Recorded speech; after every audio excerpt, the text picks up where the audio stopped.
তো আপনি যে জাকাত দেবেন, আপনি দেখছেন যে কিরে আমার শতকরা 2.5 টাকা চলে গেল।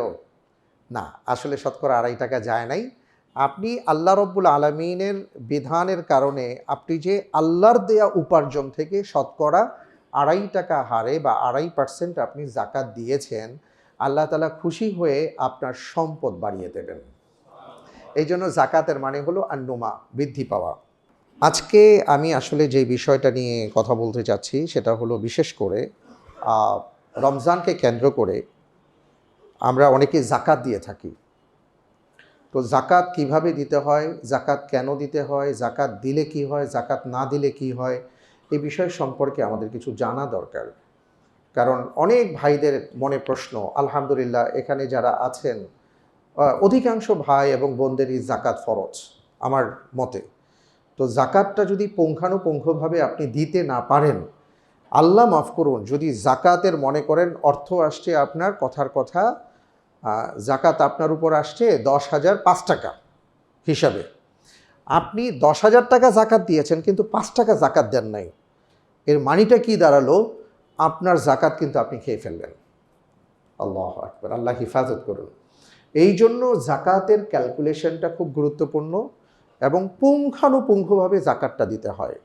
জাকাত আপনি মনে করলেন যে কিছু মানুষকে শাড়ি দিয়ে দিলেন, লুঙ্গি দিয়ে দিলেন, 10 টাকা 5 টাকা 100 টাকা করে ধরায় দিলেন, আর কিছু চাল মুড়ি চিড়া দিয়ে দিলেন, ভাবলেন যে আপনার জাকাত আদায় হয়েছে। না, এটা আসলে এত সহজ না। জাকাতটা একটা নির্দিষ্ট সীমারেখার মধ্য থেকে, বিধিবিধানের মধ্য থেকে আপনাকে জাকাতটা আদায় করতে হবে। এটা আপনার উপর ফরজ। আল্লাহ তাআলা যে ইসলামের 5টা স্তম্ভ আমাদের জন্য দিয়ে দিয়েছেন, যেটা রাসূল সাল্লাল্লাহু আলাইহি ওয়াসাল্লাম আমাদেরকে জানিয়েছেন, তার মধ্যে অন্যতম হলো জাকাতের বিধান। পবিত্র কোরআনুল কারীমে আপনি যদি দেখেন তাহলে দেখবেন যেখানেই আল্লাহ তাআলা সালাতের কথা বলেছেন সেখানেই জাকাতের কথা বলেছেন। তার মানে হলো ঈমান আনার সাথে সাথে তো তার উপর সালাত ফরজ হয়ে যায়, আর সেই সাথে জাকাত ব্যবস্থাপনার মাধ্যমে তার ইসলামী ওয়েতে তার অর্থনীতিটা পরিচালিত হবে। আপনি যেমন সালাত আদায় করে আপনার শরীরের গুনাহ ঝরাচ্ছেন, জাকাত আদায় করে সেইভাবে আপনার সম্পদের মধ্যে যদি অনাকাঙ্ক্ষিত, ইচ্ছাকৃত না কিন্তু অনাকাঙ্ক্ষিত, না জেনে ভুল ঢুকে গেছে, ময়লা ঢুকে গেছে, সেই ময়লা আপনি পরিষ্কার করছেন। কিন্তু যদি আপনি ময়লা পরিষ্কার না করেন তাহলে এই সম্পদ একসময় আপনার জন্য ধ্বংসের কারণ হবে। এই জন্য আমরা জাকাত নিয়ে আজকে কিছু কথা শুনবো ইনশাআল্লাহ তাআলা। জাকাত মানে কি? আমরা যে জাকাত দেই, জাকাত মানে কি? জাকাতের আবিধানিক কয়েকটা অর্থ আছে। যেমন একটা হলো আত-তাহারা, পবিত্রতা, অর্থাৎ এই সম্পদ আপনি যখন দান করেন, জাকাত আদায় করেন, তখন বাকি সম্পদগুলোকে পুত পবিত্র করে। কিন্তু শর্ত একটা, হালাল উপার্জন হতে হবে, হালাল রিজিক হতে হবে, হালাল আয় হতে হবে। হারাম আয়ের কোনো জাকাত নাই। হারাম আয় তো এটা আয় না। সুতরাং হালাল উপার্জন থেকে আপনার জাকাতের হিসাব করতে হবে। এখন যারা হারাম উপার্জন করছেন তারা মনে মনে ভাবছেন, বাহ বেঁচে গেলাম না। আল্লাহু আকবার, আল্লাহ মাফ করে দিন, আল্লাহ মাফ করে দিন, আল্লাহ মাফ করে দিন। বড় ভয়াবহ, ভয়ঙ্কর ব্যাপার।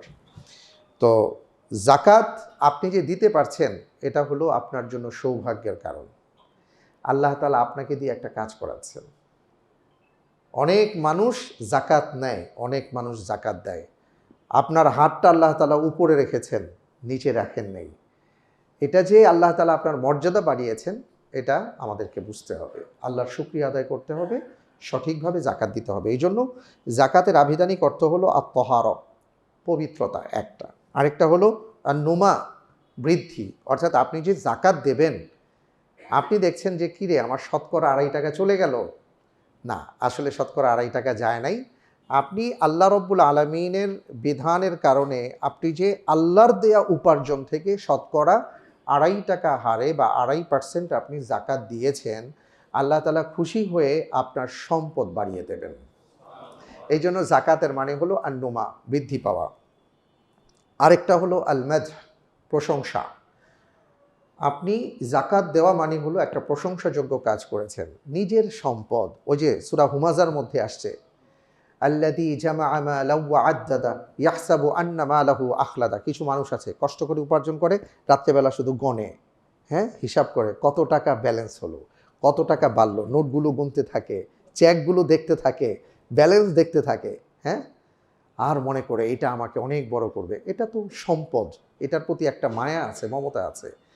আপনি যে মায়া মমতা ত্যাগ করে আপনার অর্জিত সম্পদ থেকে আল্লাহর ভয়ে 2.5% দিয়ে দিলেন শতকরা, এটার জন্য আপনি প্রশংসাযোগ্য কাজ করেছেন। তাই জাকাতের আরেকটা মানে হলো প্রশংসা। আরেকটা মানে আছে, আরেকটা অর্থ হলো আল বারাকা। জাকাত মানে হলো বারাকা।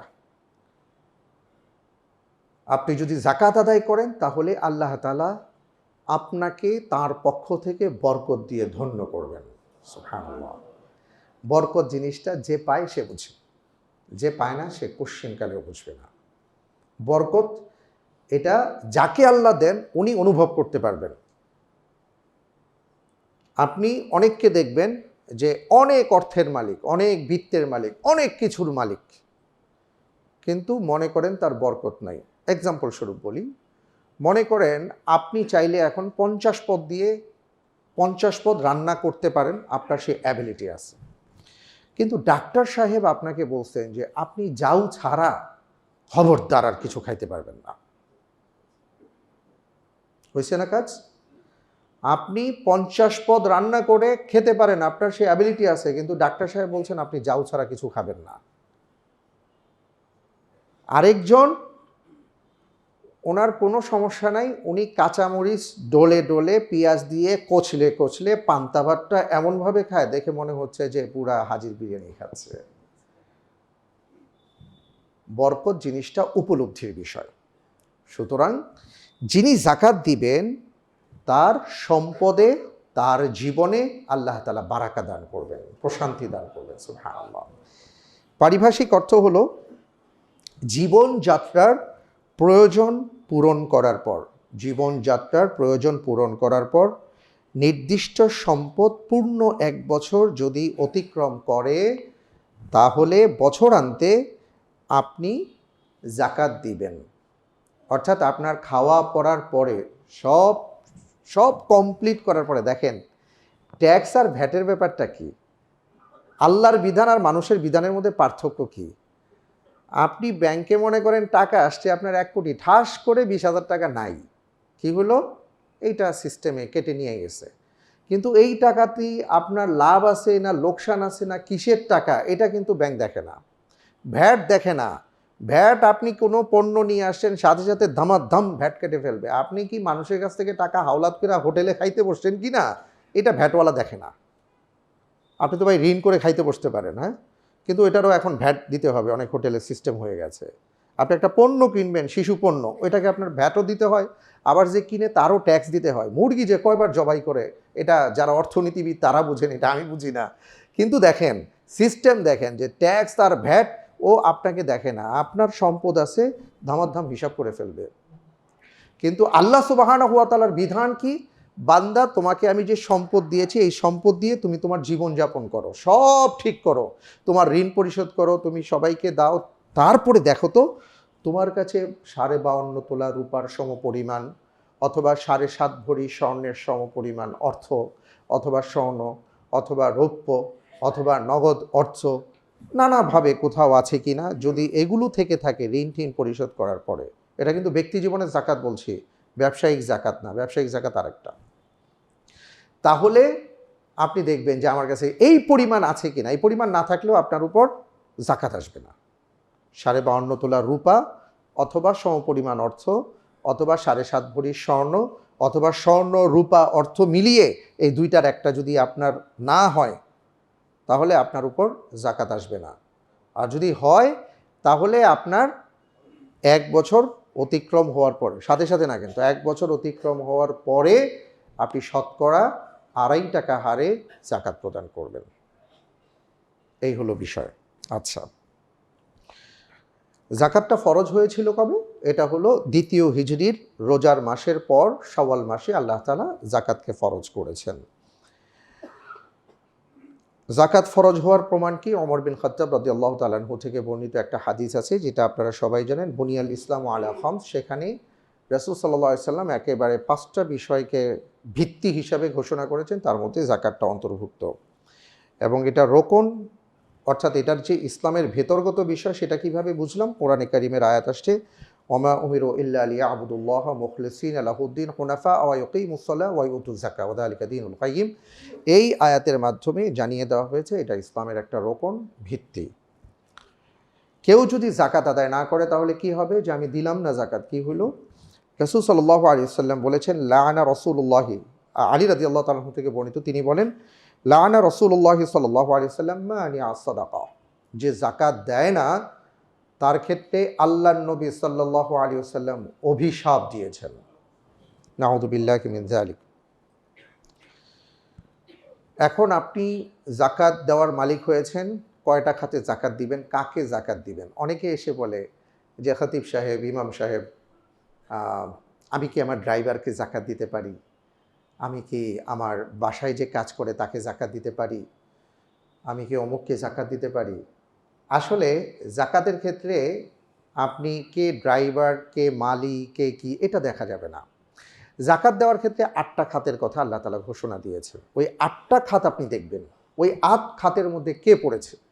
যে পড়ে যাবে বা যে আপনার কাছে চাচ্ছে, উনি যদি এই খাতের অন্তর্ভুক্ত হন, অথবা উনি যদি এসে বলেন যে হ্যাঁ আমি এই খাতের অন্তর্ভুক্ত, উনি যদি নিজে স্বীকৃতি দেন, তাহলে আপনি তাকে জাকাতের অর্থ থেকে তাকে সাহায্য করতে পারবেন।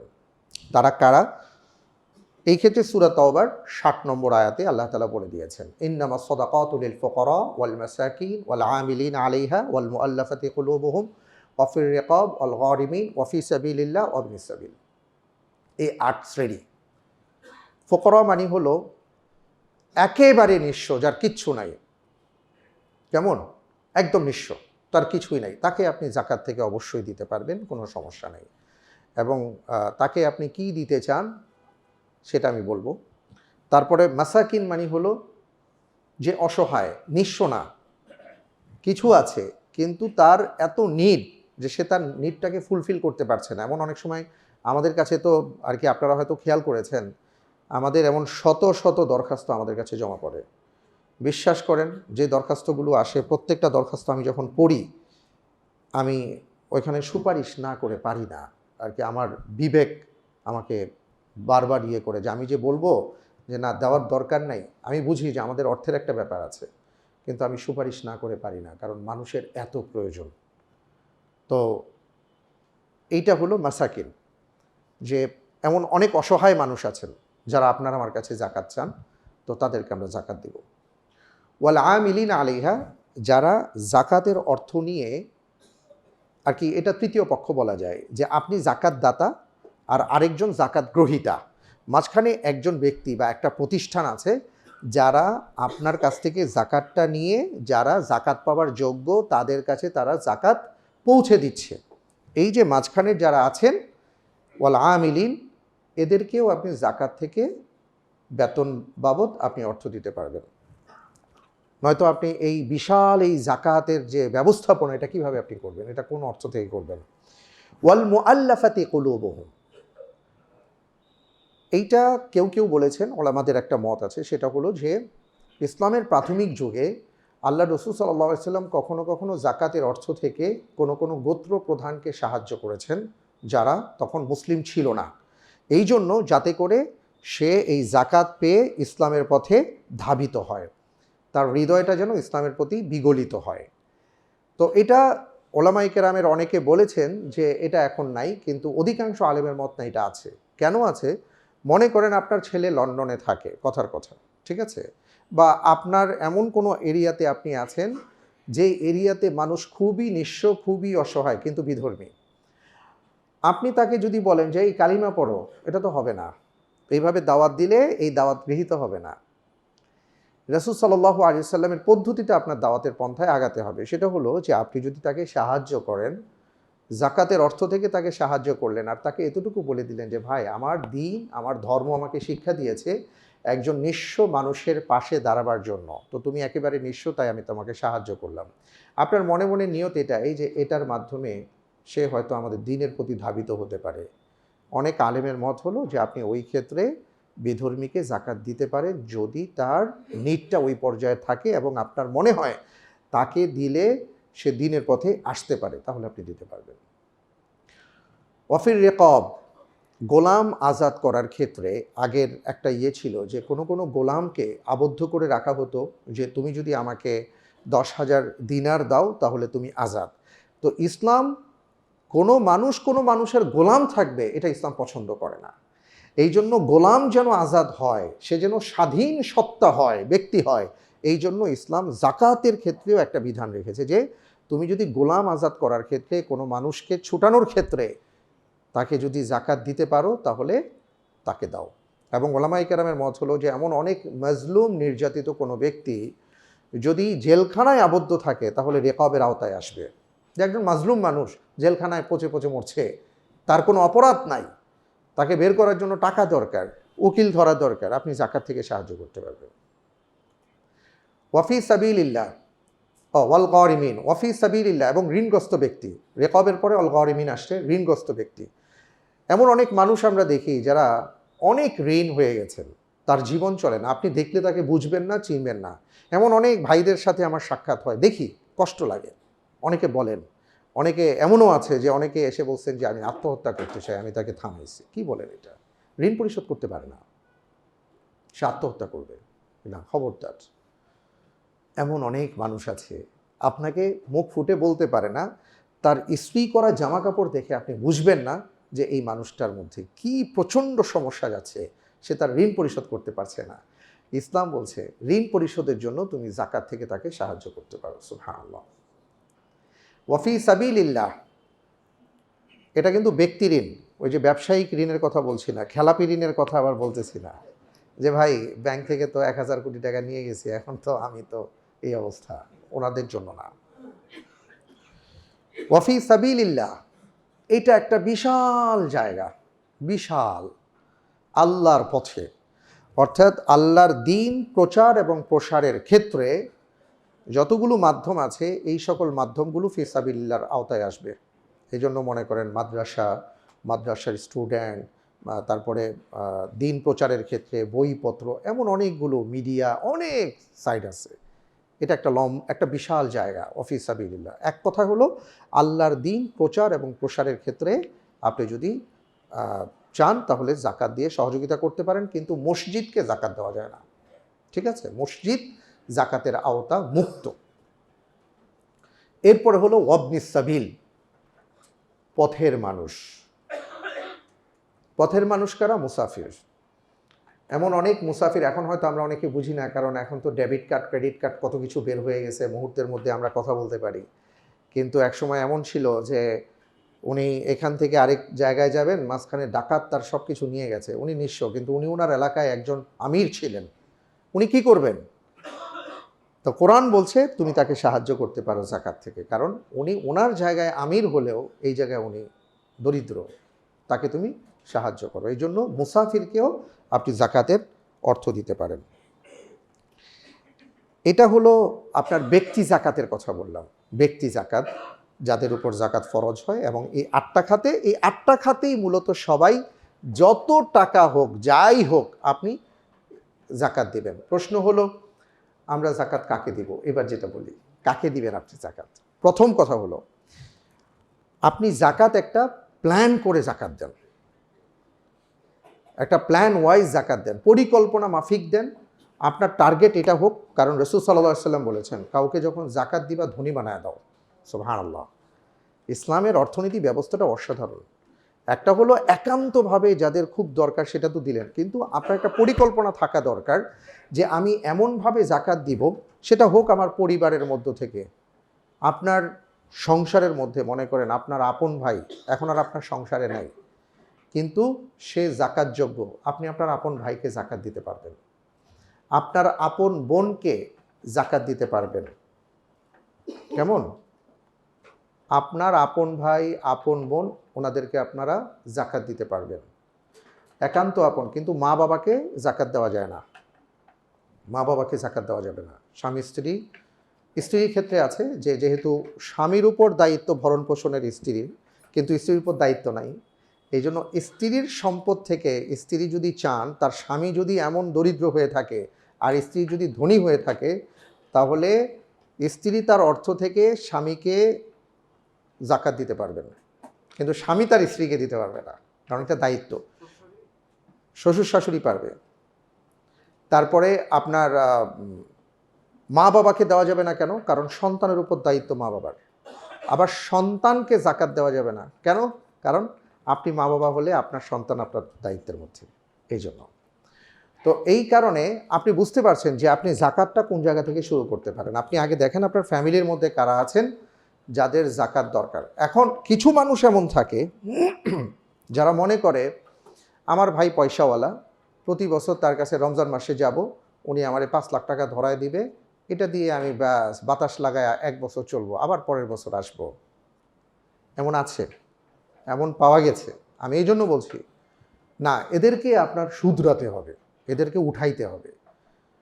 ওনাদেরকে এমনভাবে পরিকল্পনা করে জাকাত দেন যে আপনার ফ্যামিলিতে যদি 100 মানুষ থাকেন, এই বছর আপনি 10টা মানুষের দায়িত্ব নেন, পরের বছর 10টা মানুষের দায়িত্ব নেন, তারপরের বছর 10টা মানুষের দায়িত্ব দেন। এইভাবে যদি করা যায়, তাহলে দেখবেন যে ইনশাআল্লাহ তাআলা একটা পর্যায়ে যাকে আপনি আজকে জাকাত দিয়েছেন 5 বছর পর এই মানুষটা আবার আরেকজনকে জাকাত দিতে পারছে। এটা খেয়াল করে আমরা জাকাতটা দিব। দ্বিতীয় বিষয়টা হলো যে জাকাতের ক্ষেত্রে খেয়াল রাখতে হবে যে তিনি জাকাত যোগ্য কিনা। অনেক সময় এটা কিন্তু আমরা দেখি না, অনেক সময় এটা আমরা দেখি না, জিজ্ঞাসাও করি না। একবার এমন হয়েছিল যে এক রাজনৈতিক নেতা, আমি দেখলাম যে উনি যেহেতু রাজনৈতিক নেতা, ওনার এলাকার যত নেতাকর্মী আসে সবাইরে 5,000 10,000 করে দিচ্ছে। আমি সামনে বসা, আমি বললাম আপনি এটা কি দিচ্ছেন? বললো জাকাত দিচ্ছি। আমি বললাম যে আপনি কি কখনো জিজ্ঞেস করেছেন যে আপনার এই কর্মী জাকাত যোগ্য কিনা? বলছে এটা কি জিজ্ঞেস করব? ওনার কথা হলো যে দেওয়া দরকার, দিয়ে দিচ্ছি। তা বললাম যে না, উনি জাকাত যোগ্য কিনা সেটা আপনার জেনে নিতে হবে। এই জন্য আপনি যাকে জাকাত দিবেন, আপনি বলে নেবেন এটা জাকাতের অর্থ, তুমি কি জাকাত খাও বা নিতে পারবা কিনা। আবার কারো ক্ষেত্রে আপনি যদি জানেন, তাকে তো আর জিজ্ঞেস করার দরকার নেই। আর এমন যদি কেউ এসে বলে, তাহলে আপনি বলবেন যে বাবা তুমি জাকাতের যোগ্য কিনা, যদি যোগ্য হয়ে থাকো তাহলে আমি তোমাকে দিব, নয়তো তুমি এটার যোগ্য না হলে তো আমি দিতে পারবো না। আর কেউ যদি বলে যে হ্যাঁ আমি যোগ্য, এরপর আর কোনো কথা থাকে না। সে যদি স্বীকৃতি দেয়, যোগ্য না হলেও আপনার জাকাত আদায় হবে, বাকিটা সে আল্লাহর সাথে বুঝবে। ঠিক আছে, ইনশাআল্লাহ।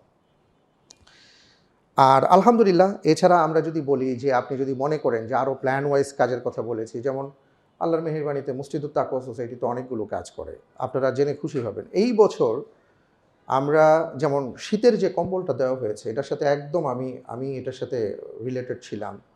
এবার আমরা কাজ করেছি এইভাবে যে এলাকার প্রান্তিক মানুষের সাথে 3 শ্রেণীর মানুষের সম্পর্ক বেশি থাকে। মসজিদের ইমামদের সাথে, তারপরে যারা দাওয়াত তাবলিগ নিয়ে কাজ করেন তাদের সাথে, আর রাজনৈতিক নেতাদের সাথে। তো রাজনৈতিক নেতাদের ব্যাপারটা আমরা বাদ দিয়ে দিছি, কারণ ওনাদের ভিন্ন চিন্তা। তো যারা দাওয়াত তাবলিগের সাথে জড়িত এবং ইমাম যারা জড়িত, তাদেরকে আমরা অ্যাকোমোডেট করে তাদের মাধ্যমে এবার আমরা এত সুন্দরভাবে আলহামদুলিল্লাহ আমাদের কম্বলগুলো গিয়েছে যে সব জায়গা থেকে আমাদের কাছে রিপোর্টগুলো খুব পজিটিভ আসছে। এর আগেও আলহামদুলিল্লাহ মসজিদ থেকে এইভাবে দেওয়া হয়েছে, তাকওয়া থেকে বিভিন্নভাবে জাকাত দেওয়া হয়েছে। আপনাদের জাকাতগুলো সবসময় মসজিদুত তাকওয়া সোসাইটি চেষ্টা করেছে যে যারা জাকাত যোগ্য তাদের কাছে যেন দেওয়া যায়। আরেকটা বিষয় হলো যে আমরা আরেকটা কাজ করেছি এবং এটাও করছি, এটা একটা চলমান প্রক্রিয়া। ভোলার একদম প্রান্তিক একটা এরিয়াতে আমরা এমন কিছু মানুষের সন্ধান পেয়েছি যাদের কিছু নাই, যাদের থাকার মতন একটা টিন নাই। তো আমরা একটা হিসাব করেছি, হিসাব করে আলহামদুলিল্লাহ ওখানে একটা গুচ্ছগ্রাম নিয়ে আমরা কাজ করার পরিকল্পনা করছি। আপনাদের অর্থটা আমরা ওখানে একটা মানুষের বেঁচে থাকার অবলম্বন, এটা আমরা চলমান প্রক্রিয়া, বেশ কিছু ঘর করা হয়েছে, আরও করা হবে, এটা নিয়ে আমরা কাজ করতেছি আলহামদুলিল্লাহ। এইভাবে আমাদের আরও কিছু প্ল্যান আছে আলহামদুলিল্লাহ। বাংলাদেশে আমরা যদি একটু চিন্তা করে জাকাতের অর্থটাকে ব্যয় করতে পারি, বাংলাদেশের পুরো এটাই ঘুরে যাবে ইনশাআল্লাহ তাআলা। আমার একটা আইডিয়া আছে, আল্লাহ যদি তৌফিক দান করেন ইনশাআল্লাহ হয়তো করবো। যেমন মনে করেন এই যে রাস্তাঘাটে গাড়ি ঘোড়া চলে, এই যে অটো যারা চালায় বা বিভিন্ন গাড়ি চালায়, এই মানুষগুলো আর কি একেবারে গাইবান্ধা থেকে এসেই সরাসরি হ্যান্ডেল প্যাডেল ধরে ফেলে। এই মানুষগুলোকে যদি আপনি প্রশিক্ষণ দেন, এই মানুষগুলা বা এমন অনেক বেকার আছে যাদের কিচ্ছু নাই, এদেরকে এনে যদি আপনি একটু প্রশিক্ষণ দেন, একটু টাইলসের প্রশিক্ষণ দিলেন, অথবা তাকে ড্রাইভিং শিখালেন, সেই সাথে তাকে দিন শিখালেন, এরপরে তাকে তার কাজটা ধরায় দিলেন, এই মানুষটা যদি দিন শিখে, দিন শেখা ড্রাইভার যদি বাংলাদেশে আগামী 5 বছরে মনে করেন ঢাকা শহরে যদি 1000 ড্রাইভার থাকে যারা ড্রাইভিংটাও জানে, যাদের মধ্যে দিন আছে, যারা আমানতদারিতা বুঝে, তাহলে কিছুটা হলেও কিন্তু এটার প্রভাব আপনারা দেখতে পাবেন। তো এগুলো কিন্তু জাকাতের অর্থ থেকে করা যায়, প্রান্তিক পর্যায় থেকে করা যায়। আমাদের আরও একটা প্ল্যান আছে, যেমন বাংলাদেশে অনেক আছেন যারা মুসলিম, যখনই উনি হিন্দু থেকে মুসলমান হন, সাথে সাথে ওনার সম্পত্তি থেকে ওনাকে বঞ্চিত করা হয়, ঘরবাড়ি থেকে ওনাকে বের করে দেওয়া হয়। এই মানুষটা যাবে কোথায়? তখন কি করে, এক একজনের কাছে যায়, আমরা 10 টাকা 5 টাকা দিই, মসজিদে মসজিদে ঘুরে তার জীবন এটা হয়, অথবা সে আবার ফিরে যায়। অথচ একটা মানুষ যদি খ্রিস্টান হয়, আমি কিন্তু আপনাদেরকে জেনে বলতেছি, আমি এটা নিয়ে কাজ করতেছি তো তাই বলতেছি, একটা মানুষ যদি খ্রিস্টান হয়, তার উন্নত জীবনের জন্য তাকে সুইডেন পাঠিয়ে দেওয়া হয়। চিন্তা করতে পারেন, তার সন্তানের পড়াশোনার জন্য যা যা করার সব করা হয়। কিন্তু একটা মানুষ মুসলমান হয়, আমরা তাকে বুকে ধারণ করতে পারি না, তাকে ওই দারিদ্র্য সীমার নিচেই রেখে দেওয়া হয়। তাদের নিয়ে আমাদের কোনো প্ল্যান নেই। তো এটা নিয়ে কেউ কেউ কাজ করছেন, আলহামদুলিল্লাহ। আমি দিনাজপুর ঘুরে আসছি, আমি ঠাকুরগাঁও গিয়েছি, ওখানে গিয়ে আমি নিজে আমার অভিজ্ঞতার আলোকে বলি, আমি নিজে একজন মসজিদের ইমাম, হাফেজ, সে খ্রিস্টান হয়ে গেছে, আমি নিজে তাকে আবার নতুন করে কালিমা পড়িয়েছি, তার হাতে 50,000 টাকা দিয়েছি, দিয়ে বললাম, বাবা, ওর কথাটা বলে দিছে ও কেন বিধর্মী হয়েছে। কারণ হলো, বাংলাদেশের সীমান্তবর্তী এলাকাতে যদি আপনারা যান, আপনারা পেরেশান হয়ে যাবেন। ওখানে হয় খ্রিস্টান মিশনারি কাজ করে, কাদিয়ানি কাজ করে, বাহাইরা কাজ করে, এবং তারা অঢেল সম্পদ ব্যয় করে। তাদের দুটো জিনিস নিয়ে যায়। এক নম্বর হলো তাদের জ্ঞান নাই, তো ইসলামের জ্ঞান নাই, এই কারণে ওরা ওদেরকে জ্ঞান দেয়, ঈসাই ধর্ম শেখায়, বাহাই শেখায়, কাদিয়ানি শেখায়। 2 নম্বর হলো ওদের পেটে ক্ষুধা আছে, এই ক্ষুধা নিবারণের কোনো পথ আমরা করি নাই। ওরা এই সুযোগটা নিয়ে ওরা ওদেরকে খ্রিস্টান বানায়, বাহাই বানায়, কাদিয়ানি বানায়। তাদের ব্যাপারে আমাদের কোনো প্ল্যান নেই, করা তো দরকার। শুধু কালিয়াকোট না, বাংলাদেশের সীমান্ত এলাকায় এবং অনেক এলাকায় আপনারা পাবেন। এটা হচ্ছে কেন হচ্ছে? কারণ ওদেরকে আমরা জ্ঞান দিতে পারছি না, ওদেরকে আমরা খাদ্য দিতে পারছি না। এটা যদি আমরা এদেরকে নিয়ে যদি কাজ করি, এদেরকে নিয়ে যদি আমরা কাজ করতে পারি, এদেরকে যদি আমরা ভরণ পোষণ, এইভাবে না, টাকা না, কাজ শিখায়া টাকা দিব, যে বাবা তুমি ক্ষেত কিভাবে করতে হয় শিখছো, এই নাও তোমার বীজের টাকা দিয়ে দিলাম, তুমি পুকুর কাটো, এই নাও তোমাকে মাছের পোনার টাকা দিলাম। যদি এইভাবে করা যায়, তাহলে দেখবেন যে আস্তে আস্তে একটা প্ল্যান মাফিক করলে পরিবর্তন হবে। তো এমন আলহামদুলিল্লাহ এমন অনেক সংগঠন আছে, অনেকেই কাজ করেন, আপনারা তাদেরকেও দিতে পারেন, কোনো সমস্যা নেই। আলহামদুলিল্লাহ তাকওয়া মসজিদে দেন এবং অন্যান্য যারা আছেন তাদেরকে দেন, ইনশাল্লাহ আপনাদের এই অর্থটা সঠিক জায়গায় কাজে লাগবে। এরপর আমি যেটা বলবো, যে অনেকের পশুপাল আছে, পশুপালের ক্ষেত্রে জাকাতের ব্যাপারটা ভিন্ন। ছাগল হলে 40টায় একটা ছাগল, 120টা থেকে 200টা পর্যন্ত 2টা ছাগল, এইভাবে নিয়ম আছে। যাদের খামার আছে তারা আমাদের সাথে আলোচনা করে নেবেন, যে খামারিদের কিন্তু জাকাত আছে। তারপরে আপনি যখন ফসলি জমি কাটেন, আপনার যদি ক্ষেত খামার থেকে থাকে, আপনি এটা কিন্তু যেদিন আপনি ফসল কাটবেন সেই দিন আপনি জাকাত দিয়ে দিবেন। ওয়াতু হাক্কাহু ইয়াওমা হাসাদি, ওয়াতু হাক্কাহু ইয়াওমা হাসাদি, কোরআনে কারীমের আয়াত। সেটা হলো যে আপনি যেদিন ফসল ফলাবেন, যেদিন ফসল কাটলেন, যদি এটা আপনি এই পানি ব্যবস্থা করে থাকেন, তাহলে 20 ভাগের 1 ভাগ দিবেন। আর যদি প্রাকৃতিকভাবে আপনার এই ফসল হয়ে থাকে, তাহলে 10 ভাগের 1 ভাগ আপনি সাথে সাথে কর্তন করে এটা আল্লাহর রাস্তায় দিয়ে দিবেন। এটা হলো ফসলি জমির জাকাত। আর পণ্য ব্যবসায়ীর ক্ষেত্রে যেটা বলবো, ব্যবসায়ীদের ক্ষেত্রে যেটা বলবো, আপনার যত জায়গায় যত পণ্য আছে, সেটা আপনি মনে করেন মার্বেল ব্যবসায়ী, পর্তুগালে আপনার পণ্য আছে, পাহাড় কিনেছেন, ওই পাহাড়ও একটা পণ্য। আপনি জমি ব্যবসায়ী, জমি একটা পণ্য। আপনি ফ্ল্যাট ব্যবসায়ী, ফ্ল্যাটগুলো আপনার পণ্য। যে অবস্থায় আছে ওই অবস্থার নিরিখে আপনি হিসাব করবেন যে আপনার কি পরিমাণ পণ্য আছে।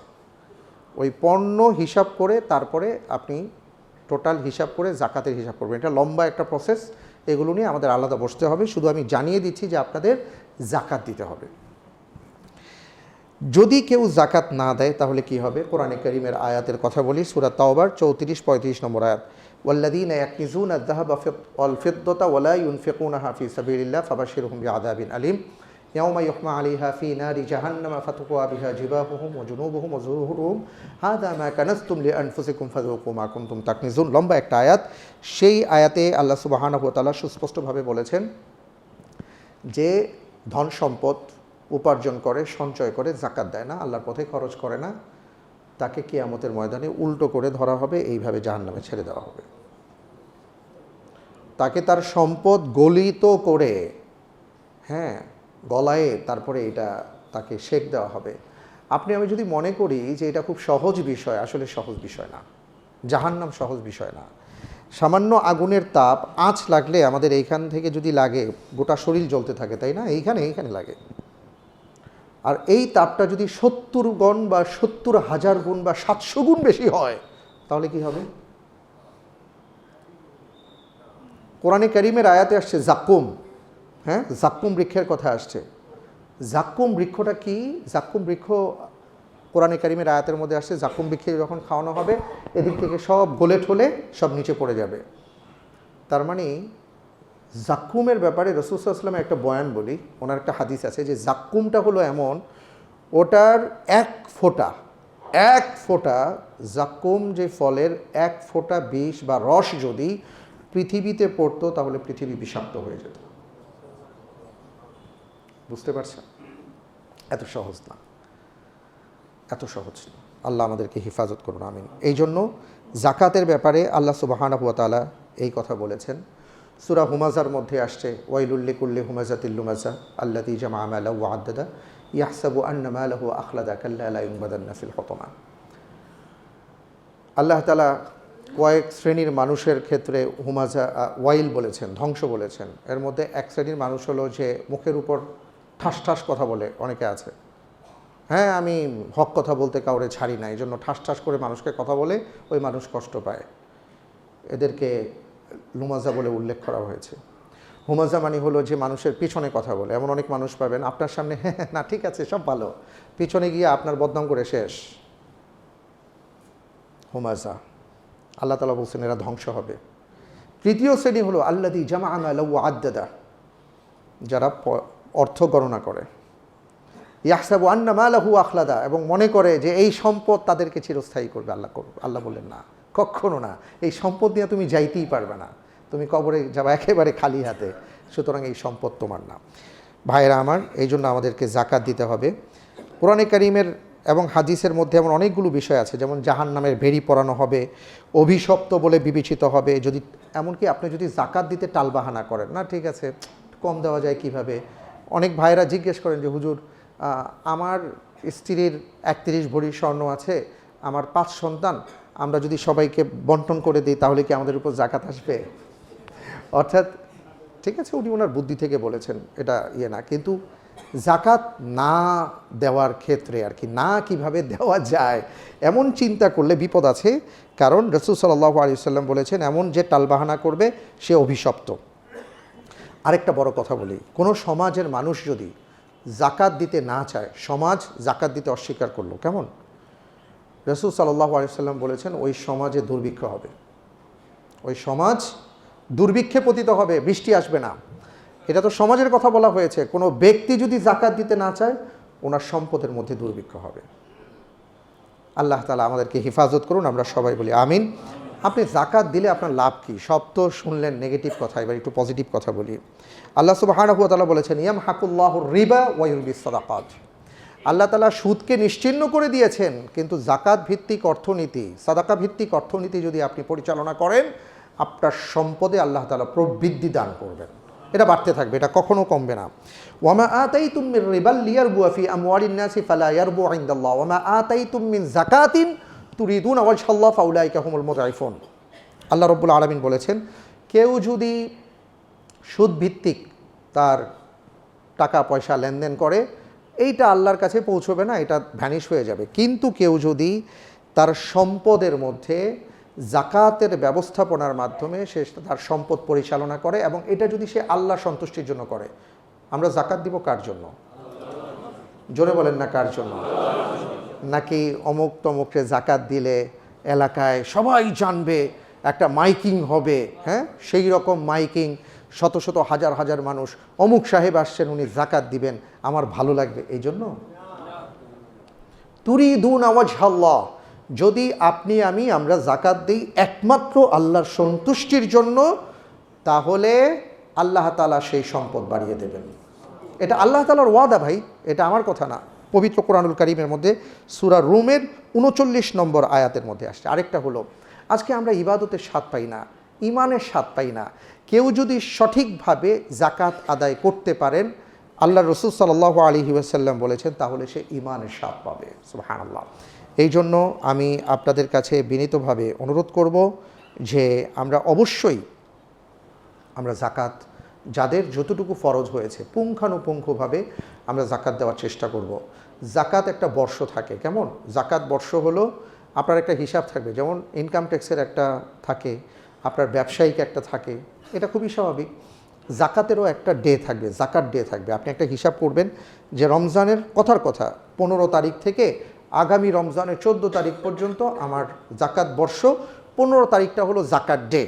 সুতরাং আমি আজকে হিসাব করব গতকাল পর্যন্ত আমার কাছে কি কি আছে, এরপরে অতিরিক্ত থাকলে ওই যে বললাম 7.5 ভরি স্বর্ণ, 52.5 তোলা রূপা, এটা যদি আমি আরও আধুনিক হিসাব বলি, স্বর্ণের হলো 85.45 গ্রাম বা 87.45 গ্রাম, রৌপ্য হলো 212.36, কেউ বলেছেন 212.15, আপনি 212.15 হিসাব করেন। যদি এই পরিমাণ সম্পদ উদ্ধৃত আপনার কাছে থাকে 1 বছর, তাহলে আপনি জাকাত আদায় করবেন। আল্লাহ রব্বুল আলামিনের কাছে আমরা দোয়া করি, মাহে রমজান চলছে, জাকাত আদায়ের মাধ্যমে যেন আল্লাহ তাআলার কাছে আমরা এবং আমাদের সম্পদটাকে আরও পুত পবিত্র করতে পারি। আল্লাহুম্মা আমিন।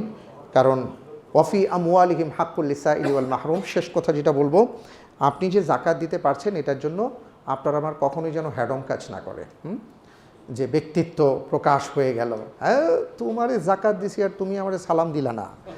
জি না, আল্লাহ তাআলা আপনাকে আমাকে নির্দেশ দিয়েছেন, ওয়াফি আমওয়ালিহিম হাক্কুল লিসাইলি ওয়াল মাহরুম, যারা সুবিধা বঞ্চিত, যারা মাহরুম, তোমার সম্পদে তাদের অধিকার আছে।